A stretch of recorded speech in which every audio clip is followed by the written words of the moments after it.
Пішуць, маўляў, у кракаўскім касцёле Уладзіслаў Ягайла неяк загадаў паставіць одну свечку з баўцу і дзве ля выявы д'ябла.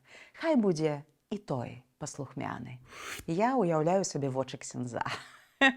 На кракаўскім двары Ягайлаў пабойваліся, часта не разумелі, называлі літоўскім дзікуном і нават чортам.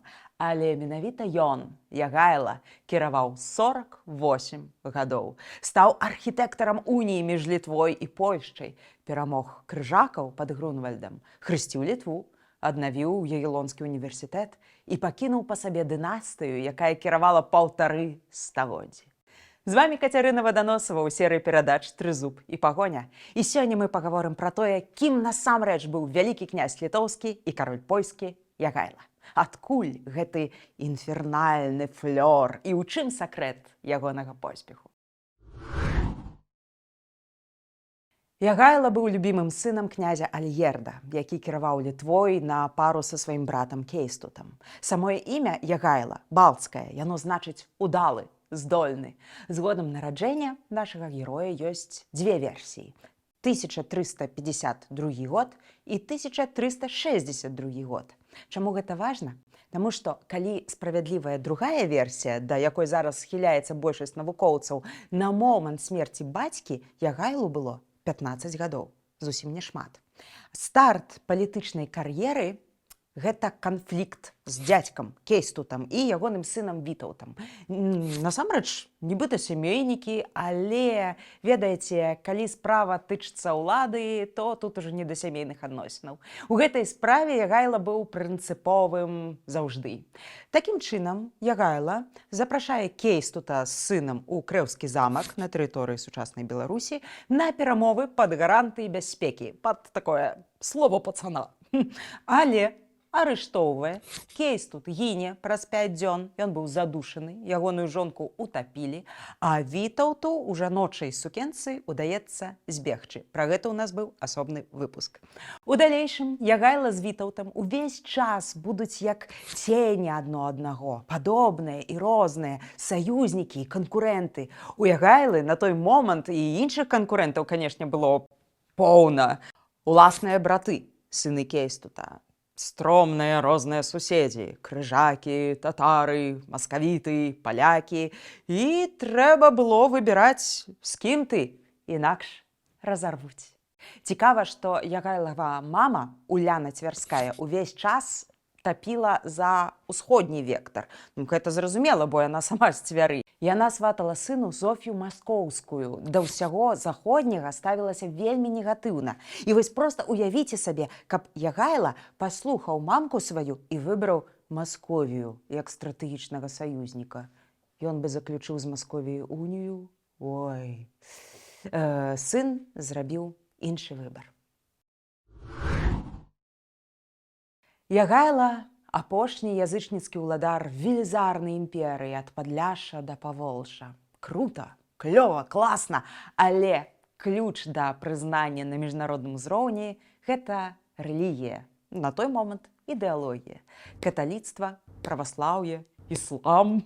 Выбар быў як ва Ўладзіміра ў 10 стагоддзі. Ягайла спыняецца на каталіцтве і саюзе з Польшчай, на Крэўскай уніі 1385 года. Палякам гэта таксама было выгадна, бо на троне была каралева Ядвіга, якой на момант шлюбу з Ягайлам было ўсяго толькі 13 гадкоў, як маёй дачцэ. Кракаўскія эліты былі ўпэўненыя, што гэта добрая здзелка, нейкі дзікун з Літвы, які невядома ці ўмее пісаць. Ён будзе кіраваць намінальна, дасць нашчадкаў ад шлюбу з Ядвігай, а велізарная Літва будзе інкарпараваная ў Польшчу. Але не ўсё было так проста. Калі ліцвінскія эліты зразумелі, што унія ў разуменні палякаў гэта прыяднанне, то бок Літва перастане існаваць, тады запахла грамадзянскай вайной. Вітаўт абяцаў падключыць да справы і крыжакаў у дадатак. І адсюль з'явіўся новы віток канфліктаў і новыя уніі – Віленска-Радамская і Гарадзельская. І ў рэшце рэшт всё неяк утрэслі. На момант Грунвальдскай бітвы Ягайла быў каралём Польшчы, а Вітаўт князем на Літве, хаця фармальна намеснікам Ягайлы. Калі вы хочаце пра Грунвальд асобную праграму, асобны выпуск, пішыце, калі ласка, у каментарах.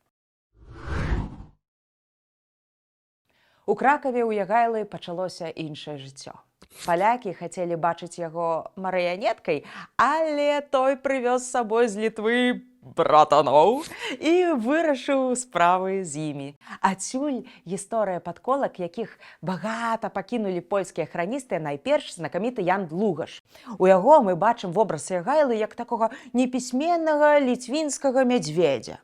Цяжка паверыць, каб той не ўмеў пісаць, прынамсі па-русінску, напэўна, умеў, яго мама навучыла.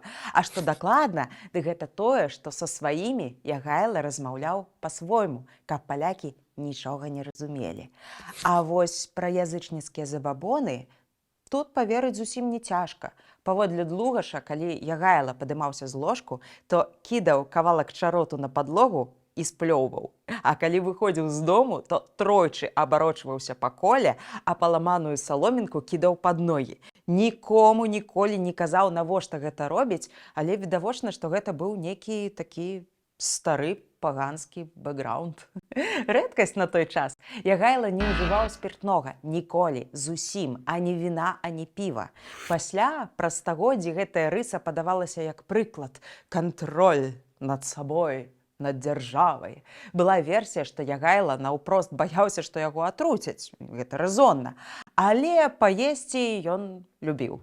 На стале заўсёды было багата садавіны, рознага мяса, качкі, бараніна ці, напрыклад, парасяты, фаршыраваныя кашай з мігдалом і з разынкамі. Але яблыкі Ягайла, дарэчы, цярпець не мог, як і я. І пры гэтым усім ён вёў спартовы і нават спартанскі лад жыцця.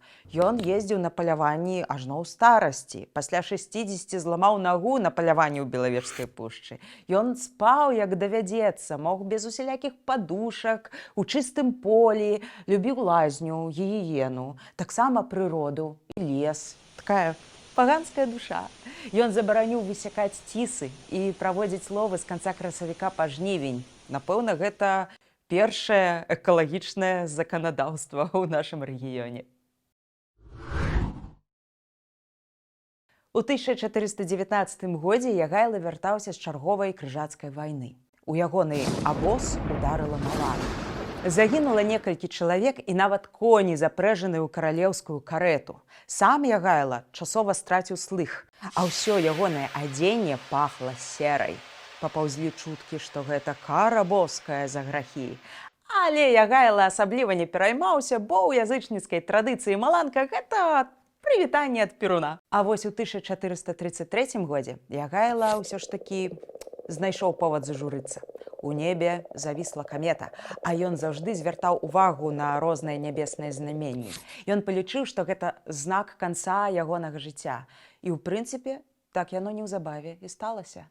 З іншага боку, все, што хацеў, Ягайла паспеў зрабіць. Гэтак насамрэч рэдка бывае, нават у паспяховых манархаў. Апошні шлюб здарыўся ўдалым. Жонка Соф'я Гальшанская, нашая з гальшанаў, нарадзіла яму 3 сыноў, 2 з якіх пасля сталі каралямі. Такім чынам, уся дынастыя егілонаў, якія кіравалі да 1572 году на Літве, у Польшчы ды на Русі, ліцвінскага кораню. Паводле Длугаша, увесну 1434 года Ягайла загадаў спыніць картэж у лесе на Львоўшчыне, каб паслухаць салаўёў. Ён тады прастыў ці атрымаў запаленне лёгкіх, а яму на той момант было ўжо 70 ці 80 гадоў, залежна ад даты нараджэння. І так ён і памёр у гарадку тагачаснага рускага ваяводства. Ягонае надмагілле ў Кракаве на Вавелі, апроч шыкоўнай выявы пагоні, упрыгожваюць таксама паляўнічыя сабакі і птушкі. Ягайла пахаваў 3 жонак, 2 дачок, 1 з 3 сыноў, перажыў 10 сваіх братоў, перажыў Вітаўта, не дазволіўшы таму стаць каралём, перажыў часы велічы тэўтонскага ордэну, хоць войны з крыжакамі трывалі і па ягонай смерці. Гэта быў бязлітасны, прагматычны лідар, які адначасова верыў у сваю зорку і ў свой лёс. Цяжка сказаць, куды Ягайла трапіў па смерці, але, можа, там спяваюць салаўі і растуць цісы. Прынамсі, хочацца ў гэта верыць. А на сёння я хачу развітацца з вамі. Як заўсёды, мы вельмі ўдзячныя за тое, што вы данаціце, пішыце каментары, ставіце падабайкі і не забудзьцеся падпісвацца на наш канал. Будзьма разам з сапраўднай гісторыяй!